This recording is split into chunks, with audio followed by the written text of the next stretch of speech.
Hey,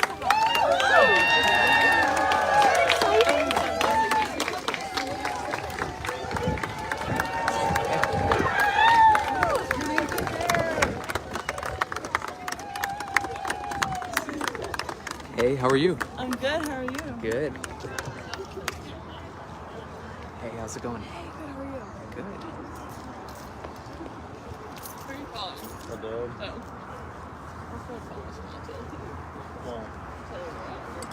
Why? First of all, but I'm gonna start off there. I want to acknowledge the officials, special guests, started. Then everybody to get riled up. Wait till My goodness. Yeah.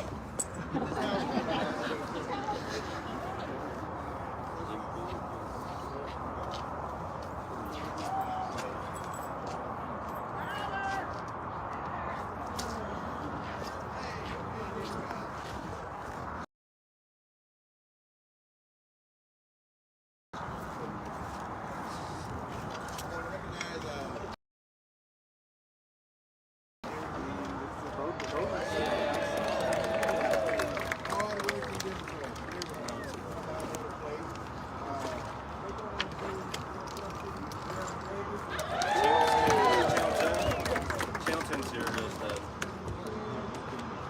Man, what's your name? Chantel Rock, Dad. My dad's Tom Rich. Chantel says hi.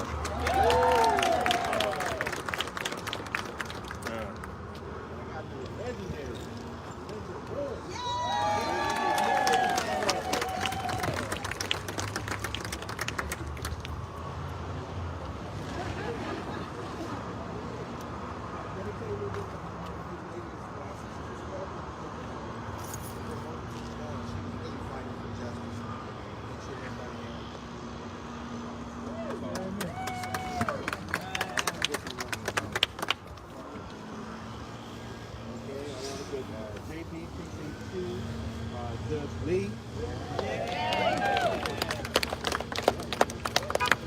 I have any more elected officials that I missed? I'm here. Kelly Palmer.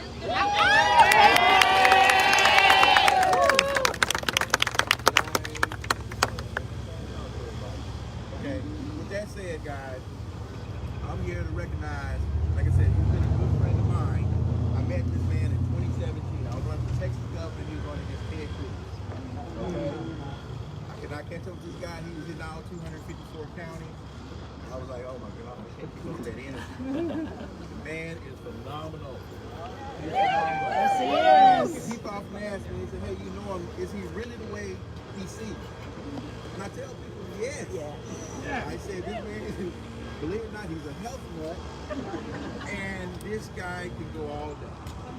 And what makes him go all day? Because his love of people. Guys, he genuinely loves people. And you know, when I first met him, I said, man, you look like a king. You're gonna be my next president.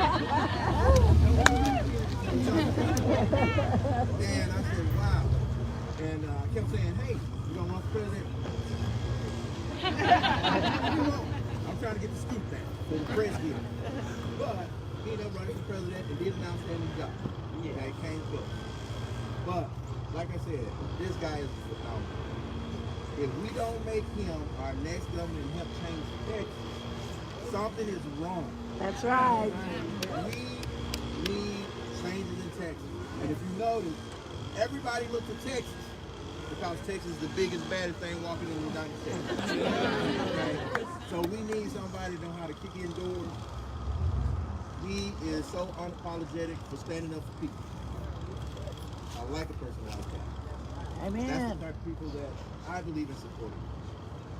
I'm running my campaign because I'm also a nominee for Texas Council Security. Energy he brings, like I try to make guys, it's hard to do. But guys, it's all about people. And we don't get to these polls to push Democrats up and down the ballot. We're not going to be able to do it. That's right. Take it literally. With that said, I want to introduce my friend and the next governor of Texas. Mr. Beto O'Rourke.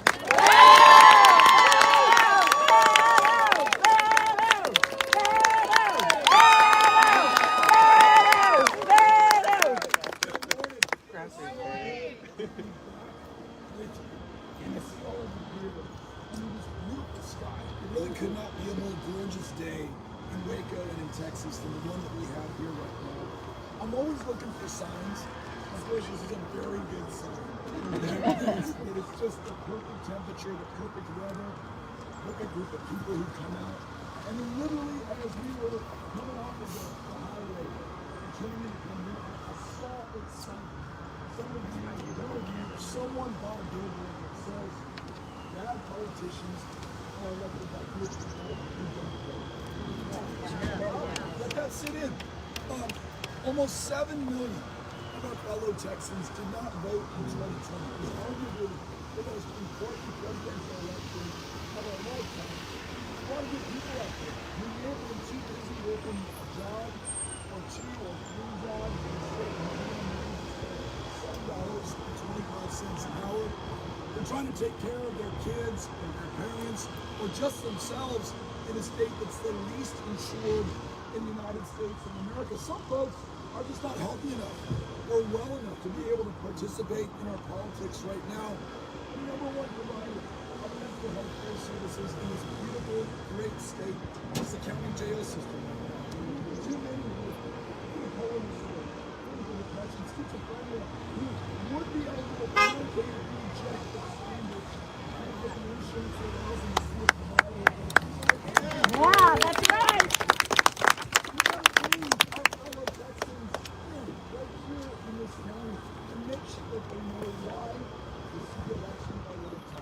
But the lives of our fellow Texans are literally on the line and on the ballot right now, and we've got to do everything. We will do everything within our power to be able to bring them in.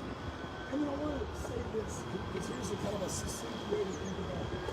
I'm here talking to, listen to our classmates, our colleagues, our neighbors, our friends, like you. After Greg Abbott, our property taxes have gone up. Okay, more taxes out here in Texas than our fellow Americans are in California. Homicide, when the son put this bill into law, are up 50% in this state. The governor, who promised that he would eliminate rape, presides over a state where more rapes have been committed than any other state in the union. Our ability to bring a perpetrator to justice has declined by half because of his extreme abortion ban and this bounty hunter provision that we included within it. A rapist now enjoys more rights than his victim. Yes! That's And right. sue the family of his victim if they seek to provide health care for her and recover $10,000 in the bargain. We lead the nation in school shootings, and gun violence today is the leading cause of death of children and teenagers in the state. And this week marks 22 weeks since 19 children and 2 teachers were taken from us in the middle of Texas. Is this a cue that I should be using my microphone? Another good sign. Another good sign. I think we should. So look, after 8 years of Greg Abbott, I think it's clear that we need to turn the page and vote for change. Yes, we do. And for one another. And look, we're not going to blame anybody. We're not pointing fingers. I'm sure he doesn't wake up wanting us to lead the country in school shootings or for the grid to collapse and the power to go out and 700 Texans to die last February when the temperature dropped in the energy capital of the world. But for whatever reason, he's either incapable of or unwilling to do the right thing for every single one of us. This is what's going to happen when we win. We're going to be able to fight for and restore every woman's ability to make her own decisions. We're going to prioritize the lives of our kids over the interests of the NRA. And public school educators, as counselors, teachers, librarians as well. We're going to make sure that they're paid enough not to work 2 or 3 jobs to make ends meet. Our retired educators need a cost of living adjustment every single year going forward. That's keeping our bargain. And then no more high stakes, high pressure, standardized tests. They cancel the STAR test and let teachers get back to teaching. These are some of the things that we can do together. And look, everything that we're talking about is common sense, I've looked for it, I've found it on the common ground before us. Republicans, Democrats, independents alike can get behind these things. Expanding Medicaid. So we bring $10 billion more into our communities to connect people with health care, to stand up some of these closed rural hospitals, and to make sure that we bring the property taxes down in the bargain. Most everyone can get behind that. Legalizing marijuana so we don't put people behind bars for It's already legal in most of the country. Republicans, Democrats alike can get behind that.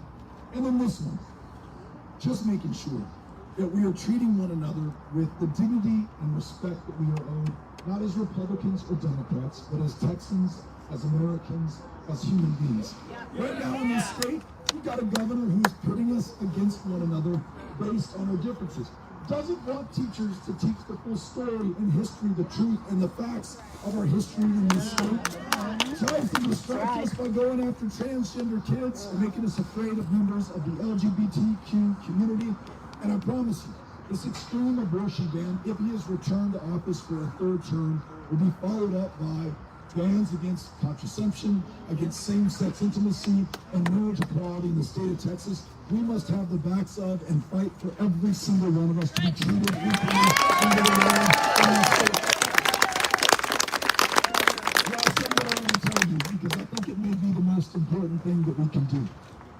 This democracy, our right to vote, is under attack here in Texas more than it is anywhere else in the nation today. It is harder to vote. Cast a ballot. It is harder to get your name on the rolls and be registered to vote in Texas than anywhere else in America today. We know that so many men and women in uniform have fought for this democracy, for our Constitution, for our ability to freely and fairly choose those who will serve us and represent us in office. We know that so many civil rights and voting rights leaders, like Linda, who's here with us right now, have also put their lives on the line to make sure that democracy highly represents and reflects every single one of us. The way I look at it, we are the heirs to their service, to their sacrifice, and to their struggle. And what we do with this inheritance will determine our future and define us in the eyes of our kids and in the pages of history forever going forward. We cannot be found wanting at this moment of truth. We absolutely must come through. So, given this attack on our democracy, here's what I propose that we do. After you have finished voting, or if you have already voted, please make sure that you take a picture, either of you and me together, all of us joining forces, and then post that. We'll see you guys later. And then post that on your favorite social media platform. And in your own words, describe what brought you out here today and why you're voting and why this is the election of your lifetime and by extension, the election of our lifetimes. I promise you, doing that more than anything I can do or this campaign can do will break through to those votes who need to hear this message and will bring them in. If the same voters who have always voted and decided the outcome of these statewide elections turn out in this one, chances are we're going to lose. But if we add to them those who have been shut out or drawn out or suppressed or intimidated from participating, then we win. And won't it be some pretty powerful, profound, poetic political justice if the very folks drawn out of this democracy are brought in by all of us and form the margin of victory when we win this in the night.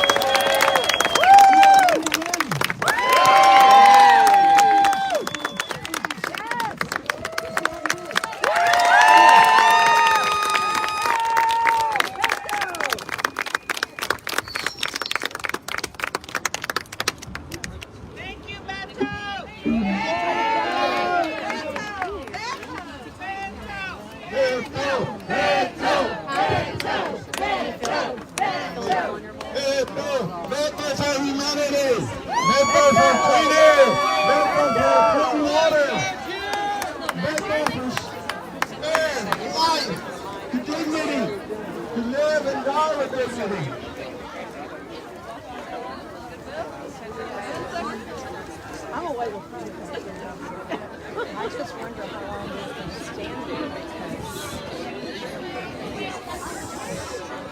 I got to stand